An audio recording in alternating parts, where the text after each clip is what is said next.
Halo, saya Felix Trikuncoro dari program studi Teknik Industri. Dalam kesempatan ini di mata kuliah Manajemen Pemasaran dalam tema Customer Driven Marketing Strategy, Create Value for Target Customer. Nah, untuk strategi pemasaran yang berorientasi pada pelanggan, di mana perusahaan tidak dapat menarik semua pembeli di pasar atau setidaknya tidak menarik semua pembeli dengan cara yang sama. Untuk itu diperlukan beberapa strategi untuk mencapai tersebut yang tujuannya adalah pelanggan puas. Nah, untuk merancang strategi pemasaran yang berorientasi pada pelanggan yang membangun hubungan yang tepat dengan pelanggan yang tepat sehingga customer menjadi puas dapat dilakukan dengan berbagai cara. Nah, seperti pada gambaran berikut adalah beberapa langkah yang dipaparkan dari buku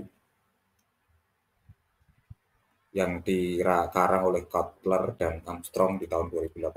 Nah, berikut penjelasannya.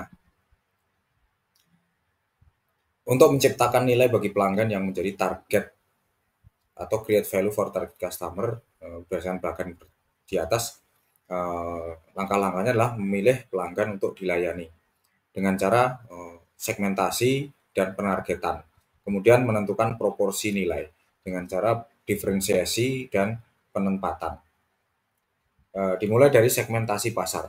Segmentasi pasar adalah membagi pasar menjadi kelompok-kelompok lebih kecil, menyesuaikan kebutuhan, karakteristik, atau perilaku berbeda yang mungkin memerlukan strategi atau bauran pemasaran terpisah. Dengan segmentasi pasar, perusahaan dapat membagi pasar heterogen yang besar menjadi segmen-segmen yang lebih kecil yang dapat dijangkau secara lebih efisien dan efektif dengan produk dan layanan yang sesuai dengan kebutuhan dari pelanggan-pelanggan tersebut. Lalu segmentasi pasar konsumen. Tidak ada satu cara tunggal untuk melakukan segmentasi pasar. Seorang marketer harus mencoba berbagai variabel, baik sendiri maupun secara kombinasi, untuk menentukan cara yang terbaik. Nah, basis segmentasi utama pasar adalah terbagi dari 4 menurut buku Philip Kotler. Yang pertama adalah geografis, demografis, psikografis, dan perilaku. Nah, variabel-variabel tersebut diantaranya untuk geografis, wilayah, negara atau dunia, provinsi, daerah, kota, atau kepadatan penduduk tertentu. Kemudian untuk demografis, berhubung ini adalah segmen industri yang kawasan industri, maka bisa dibagi menjadi variabel-variabelnya, diantaranya ukuran, terus kemudian dari tingkat profitabilitas perusahaan, lalu dari jenis usaha dari perusahaan-perusahaan. Kemudian psikografis. Nah, untuk psikografis sendiri dari pengamatan ini mendapatkan yaitu kelas perusahaan. Di mana kelas-kelas perusahaan tersebut ada kelas utama atau produsen utama, kemudian kelas subkon dari produsen utama membagi bisnis mereka untuk disubkonkan. Lalu untuk perilaku, nah di mana perilaku ini dijabarkan untuk kesempatan, manfaat, status pengguna produk dari perusahaan yang diamati, kemudian tarif pengguna, status loyalitas, tahap kesiapan, sikap terhadap produk. Nah, segmentasi sendiri di perusahaan yang diamati, perusahaan membagi pasar menjadi kelompok-kelompok yang lebih kecil sesuai dengan kebutuhan dan karakteristik. Di mana perusahaan yang diamatilah berlokasi di kawasan industri Egypt atau East Jakarta Industrial Park. Kawasan ini sangat berdekatan dengan kawasan-kawasan industri yang lain. Bisa dilihat dari pemetaan dari kawasan-kawasan tersebut. Ada berbagai macam kawasan industri yang ditempati perusahaan-perusahaan besar yang menjadi target atau sasaran pemasaran dari perusahaan yang diamati. Nah, sebagai contoh, segmentasi berdasarkan ke lokasi wilayah. Ini ada beberapa wilayah yang menjadi segmen pasar untuk perusahaan yang diamati. Ada di daerah Bandung, Bekasi, paling banyak adalah Bekasi. Kemudian di Bogor, Depok, dan Kerawang, serta Purwakarta. Nah, persyaratannya adalah terukur. Ukuran, daya beli, dan profil segmen dapat diukur. Kemudian dapat diakses. Segmen pasar dapat dijangkau dan dilayani secara efektif. Tentu ini sangat sangat dapat dijangkau karena target-targetnya adalah berdekatan dengan berdirinya perusahaan saat ini. Nah, di mana perusahaan adalah di dekat dengan kawasan-kawasan industri yang lain seperti kawasan-kawasan di daerah Bekasi ini tentunya sangat sangat potensial. Kemudian sangat besar. Segmen pasar cukup besar, tentu sekali ini segmen pasar cukup besar karena banyak industri-industri otomotif maupun elektronik maupun industri-industri yang lain berdiri di kawasan industri. Dapat dibedakan, kemudian dapat ditindaklanjuti. Nah, untuk penargetan pasar. Penargetan pasar ini adalah proses mengevaluasi daya tarik setiap segmen pasar dan memilih salah satu atau lebih segmen untuk dimasuki. Sedangkan target pasar sendiri adalah sekumpulan pembeli yang memiliki kebutuhan atau karakteristik yang sama, yang diputuskan untuk dilayani oleh perusahaan.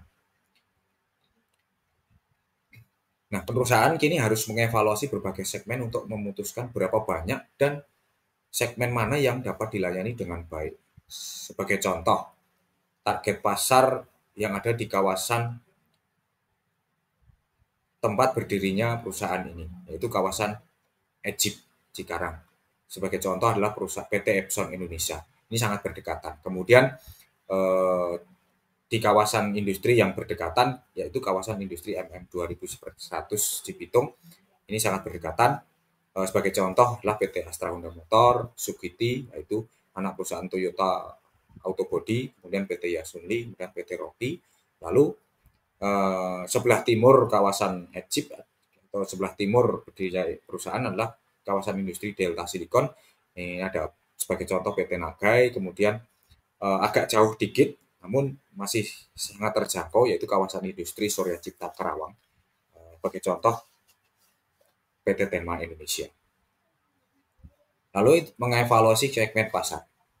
Langkah yang dilakukan yang pertama ukuran dan pertumbuhan segmen, di mana penjualan, tingkat pertumbuhan, profitabilitas yang diharapkan. Kemudian yang kedua daya tarik struktural segmen, dengan melihat pesaing, produk pengganti, kekuatan pembeli, dan kekuatan pemasok. 3. Tujuan dan sumber daya perusahaan. Nah, untuk penetapan tujuan jangka panjang, keterampilan, dan sumber daya. Nah, kemudian memilih segmen pasar. Dengan strategi penargetan segmen pasar, seperti bagan berikut yang diambil dari buku Kotler dan Armstrong, mencakup berbagai strategi penargetan mulai dari pemasaran massal atau luas hingga pemasaran setempat atau individual. Penjabarannya berikut. Pemasaran massal tidak terdiferensiasi ya, undifferentiated mass marketing. Ada perusahaan mungkin memutuskan untuk mengabaikan perbedaan segmen pasar dan mengejar seluruh pasar dengan satu penawaran. Ini secara luas atau massal. Strategi pemasaran massal berfokus pada kesamaan kebutuhan konsumen, bukan pada perbedaan. Nah, sebagai contoh untuk pemasaran massal adalah memasarkan produk untuk kebutuhan pelanggan industri, otomotif, dan elektronik.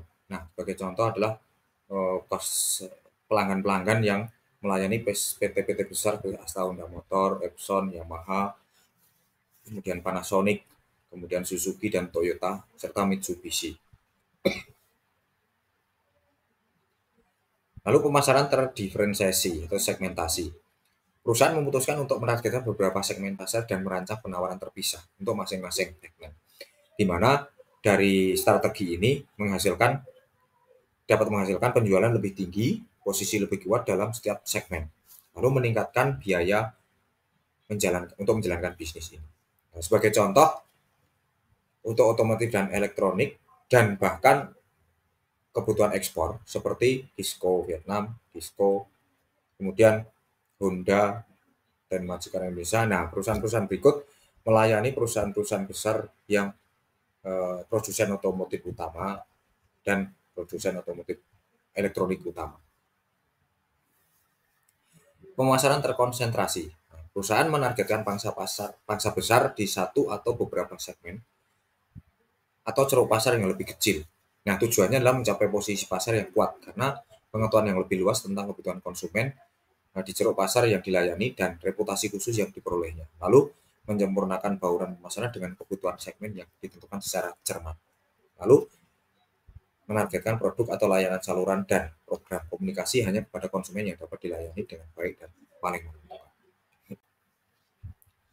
Untuk pemasaran terkonsentrasi, sebagai contoh beberapa segmen otomotif, elektronik, peralatan rumah tangga. Nah, perusahaan membagi berbagai segmen seperti segmen otomotif. Nah, dengan melayani perusahaan otomotif yang ternama, seperti kita ketahui bahwa perusahaan Astra Honda Motor, Yamaha Motor, Toyota, Suzuki. Kemudian segmen elektronik yang di mana perusahaan-perusahaan besar seperti Yamaha Musik dan Epson Indonesia. Lalu segmen peralatan rumah tangga. Mungkin tidak banyak yang kenal, tapi sudah banyak perusahaan-perusahaan rumah tangga yang diproduksi oleh perusahaan ini, khususnya untuk ekspor ke Jepang, yaitu PT Therma Indonesia. Lalu pemasaran mikro, lokal atau individu. Nah, praktik menyesuaikan produk dan program pemasaran dengan kebutuhan dan keinginan individu tertentu dan kelompok pelanggan lokal. Pemasaran mikro dibagi menjadi dua, diantaranya pemasaran lokal dan pemasaran individu. Untuk pemasaran lokal, menyesuaikan merek dan promosi dengan kebutuhan dan keinginan kelompok pelanggan lokal, kota, lingkungan sekitar, dan bahkan toko tertentu.